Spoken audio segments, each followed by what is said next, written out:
Hello, everyone. Welcome back again to our class on ethics and science. I will go ahead and share my screen and we'll get going today.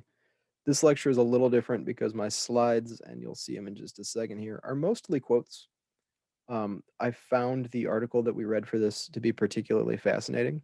And so beyond quotes, I'm also going to pull in a couple web pieces that I found that kind of help wrap our heads around the ideas here.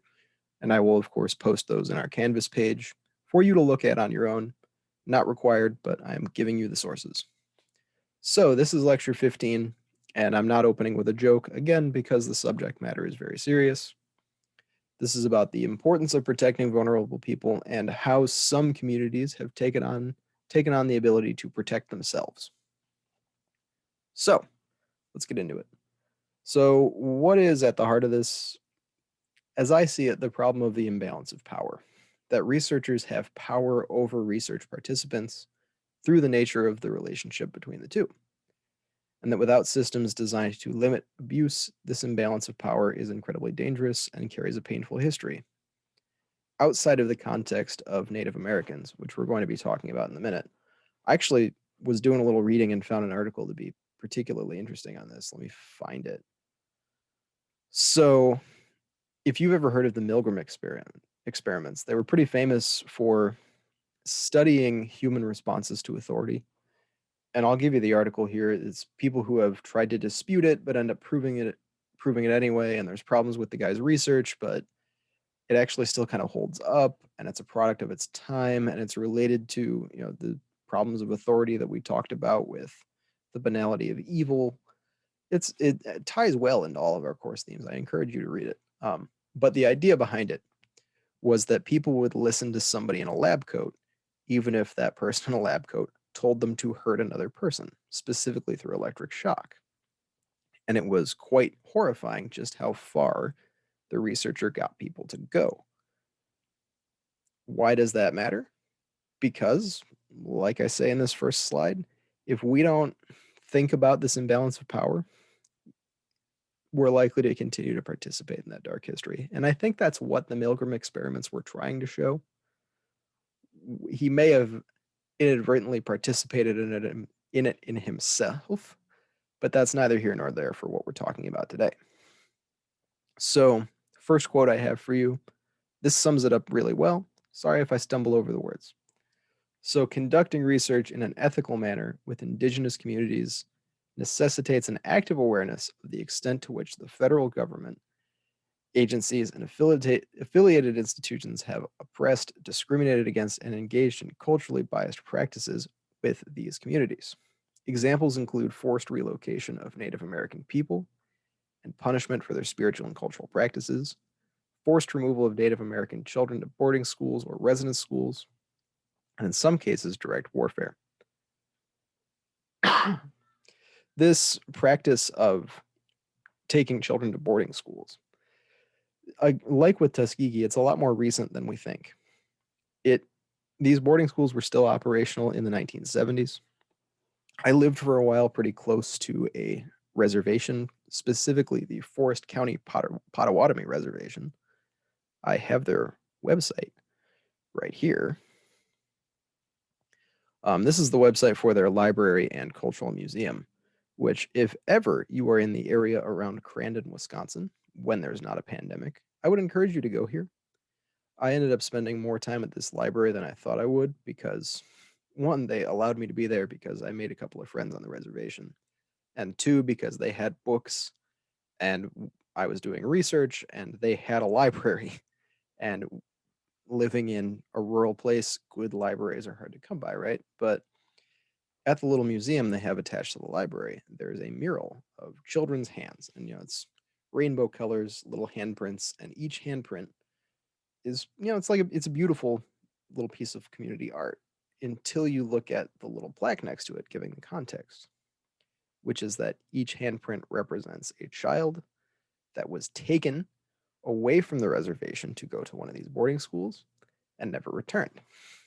There's like 1,000 handprints on that mural, and this reservation has a population of a few hundred. And so, when you're talking to people who are there, typically these are, especially the elders, the grandparents generation, these are people who actually lived through this horrifying experience of being taken to these boarding schools and having their culture taken away from them. Um, I'll give you an NPR article about it if you want to learn more. I don't want to spend too much time on this. Today, American Indians have some of the poorest documented health outcomes of all racial and ethnic groups in the United States, including some of the highest rates of obesity, diabetes, and premature death. This does vary from place to place, from community to community, from reservation to reservation, and of course, not all Native Americans live on a reservation. But some places are better off than others, and it depends largely on how communities have been able to organize for themselves and how the local governments surrounding the tribal property and really the federal government, how well they have treated folks. There are places in Oklahoma, for example, that have never been allowed to have electricity or running water. They would love to have it, haven't been given the opportunity. What effect does that have on public health? It's not good. And American Indians have significantly lower screening rates for cancer and other diseases. They're often overlooked by healthcare and policymakers and the public health community. I have a link here. I don't want to open the article because it's too much of a digression, but during the beginning of the pandemic, there was a Native American health center that asked for help from the federal government and was sent body bags. What does that say? What's the implicit message there? Actually, this time it's pretty explicit. You're not getting any help. So, recognizing generational pain here, the problems between scientific research and Native communities in America, still ongoing, still a problem. What's the response been? We'll get into it. This is actually an opportunity for hope. First, there's some differing definitions of research. The federal definition of research is a systematic investigation, including research development, testing, and evaluation designed to develop or contribute to generalizable knowledge. So, anything that contributes to general knowledge in the public. Then there's the tribal definition of research as given by our article, which is any activity involving histories, intellectual property, or the participation of community members.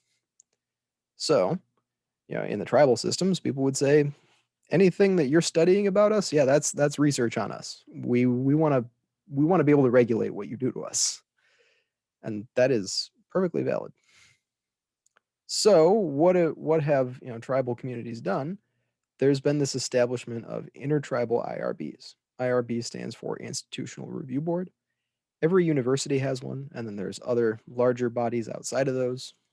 What the article says is that these tribal IRBs are necessary to regulate and research because of federal and tribal differences in how human participants how human participant research is defined and the rights of tribes over as sovereign nations. I stumbled over that. Please read the quote correctly. I did not. So, and this is where I start trying to transcribe things that are present in the article. Their little text boxes are cleaner than this, but this gives us an opportunity to talk about it. So, what's listed are the steps for determining whether an institutional review board or an intertribal review board is appropriate in the tribal context.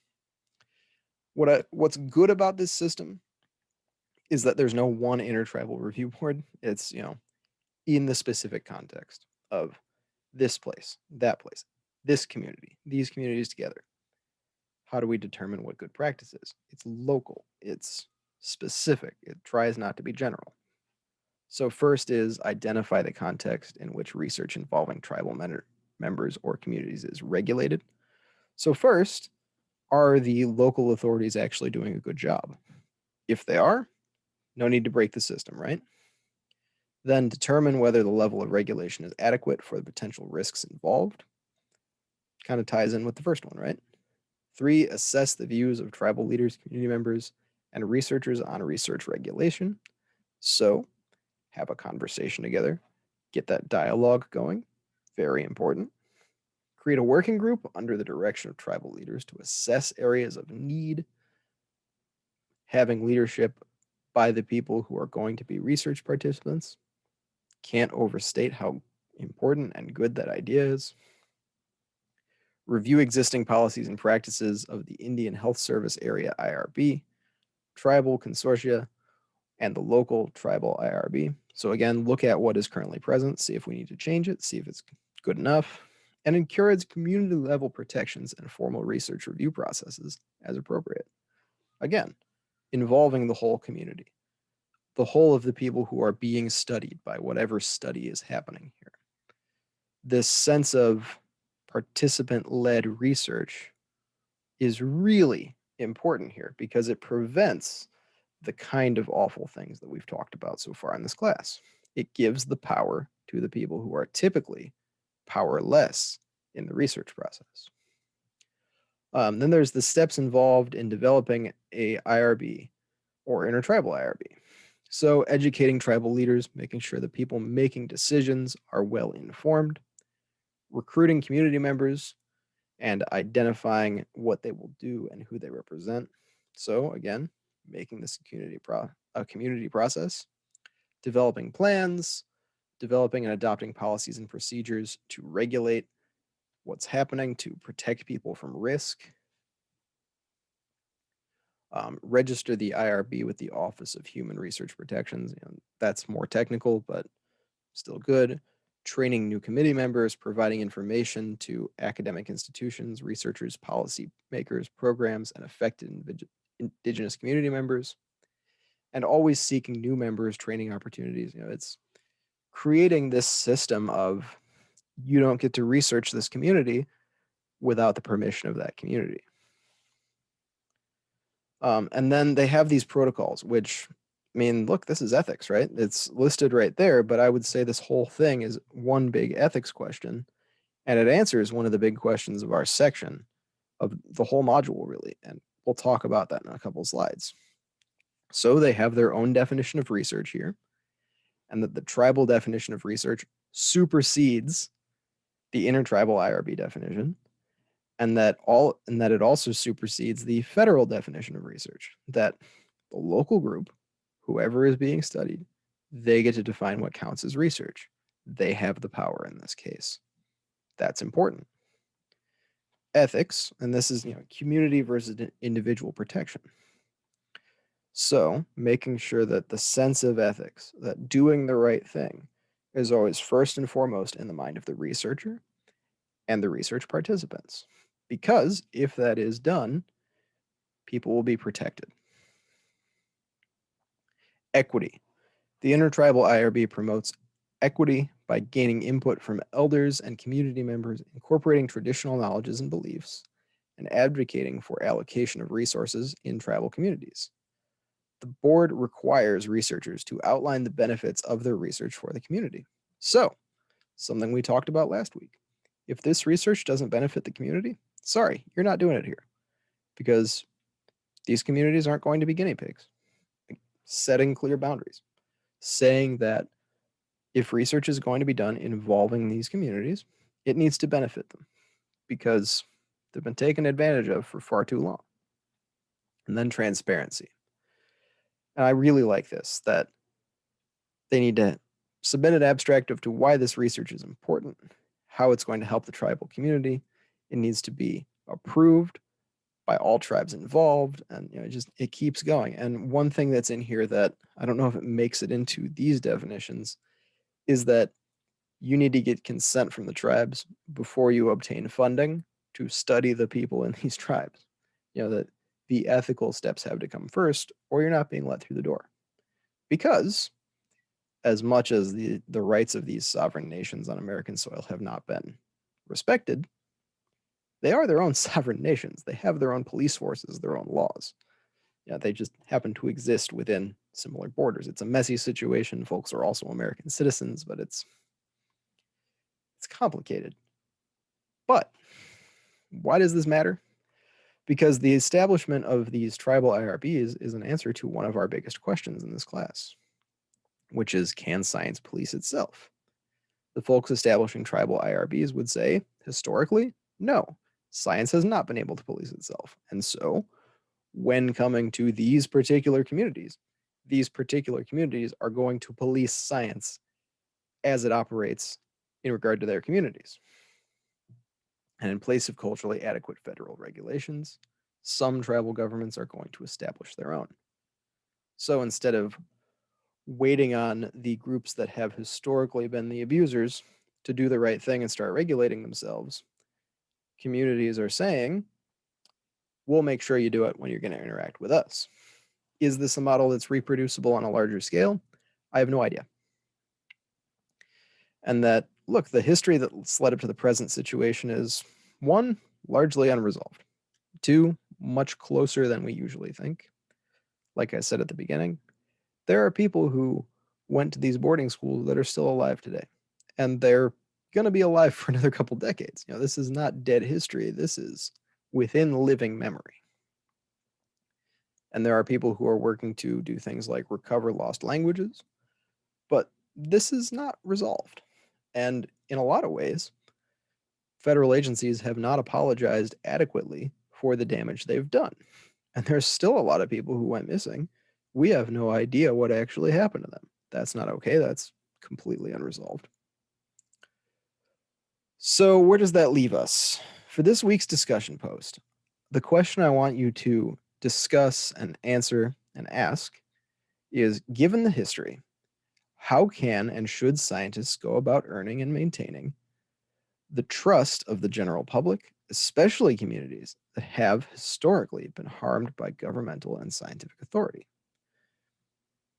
Like we talked about in the previous lecture, this is an incredibly important question in terms of, say, public health emergencies, where people who, communities that have been abused by government agencies are now being told by those same government agencies several decades later, hey, we need you to trust us because it's for your own best interest.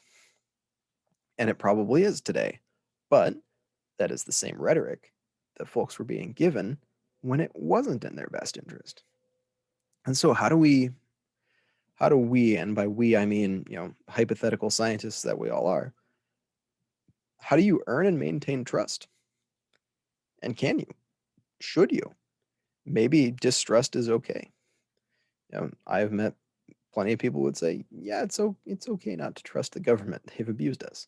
And that's a valid reason. That's a valid argument. Anyway, I would like to hear your opinion on it. Also, if you feel a need to correct me, say I said or did anything insensitive in these last two lectures, please correct me. I would love to learn. I mean that sincerely. We are talking about subjects where I have a lot to learn, and so I welcome your corrections. Anyway, I look forward to discussing with you in our discussion boards for this week. And if I haven't given you your midterms by the time that this is all done, I will soon. Have a good day, stay safe, stay healthy, and we will get through the end of this semester together.